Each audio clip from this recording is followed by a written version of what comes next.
ഇന്ന് തന്നെ ഡൗൺലോഡ് ചെയ്യൂ. കാണൂ നിങ്ങളുടെ ഫേവറേറ്റ് ഷോസ്.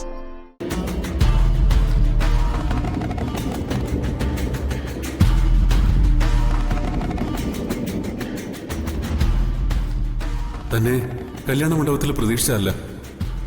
മറ്റൊരു പെണ്ണിനു വേണ്ടി ജീവിതം ഒഴിഞ്ഞു വെച്ചവന് താലി കെട്ടാൻ വേണ്ടി കഴുത്ത് നീട്ടിക്കൊടുക്കാൻ എങ്ങനെ മനസ്സ് വന്നു തനിക്ക്? അച്ഛനു വേണ്ടി മാത്രം ഞാൻ ചെയ്ത പാതകം അധികം നാള് തനിക്കിവിടെ കഴിയേണ്ടി വരില്ല.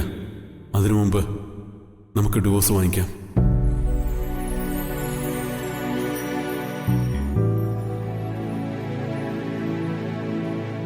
യാതൊരു കാരണവശാലും നിങ്ങളുടെ വിവാഹമോചനം ഉടനെ നടക്കില്ല. മാഡം, എന്താ കാര്യം?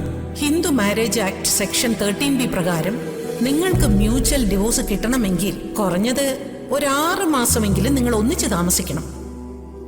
വീട്ടിനകത്ത് ഭാര്യയും ഭർത്താവും, നമ്മുടെ മുറിയുടെ 4 ചുവരുകൾക്കുള്ളിൽ അന്യരായ 2 വ്യക്തികളും. ദമ്പതികളായും അപരിചിതരായും അഭിനയിക്കുന്നതിനേക്കാൾ നല്ലത് നമുക്ക് നല്ല സുഹൃത്തുക്കളായി കഴിഞ്ഞൂടെ?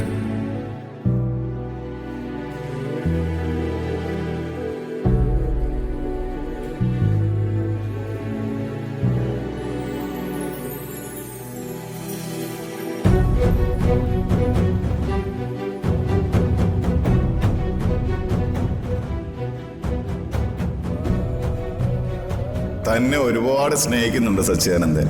ജീവിതകാലം മുഴുവൻ അർച്ചന കൂടെ വേണമെന്ന് ആഗ്രഹിക്കുന്നുമുണ്ട്. ആ ആഗ്രഹം സച്ചിദാനന്ദൻ ഉണ്ടായത് അർച്ചനയുടെ സ്നേഹം കൊണ്ട് തന്നെയാണ്.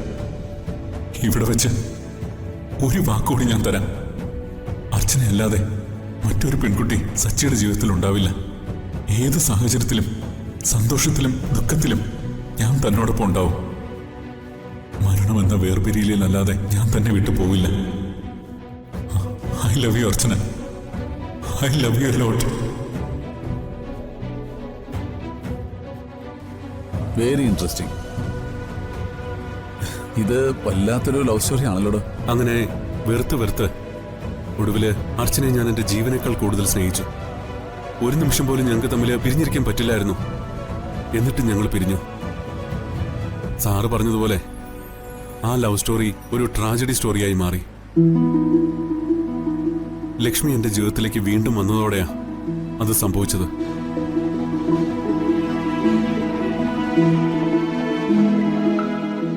ലക്ഷ്മിക്ക് സത്യത്തിൽ എന്താ സംഭവിച്ചത്? ലക്ഷ്മിക്ക് ഡയലേറ്റഡ് കാർഡിയോമയോപ്പതി എന്ന ഹാർട്ട് കണ്ടീഷനാണ്.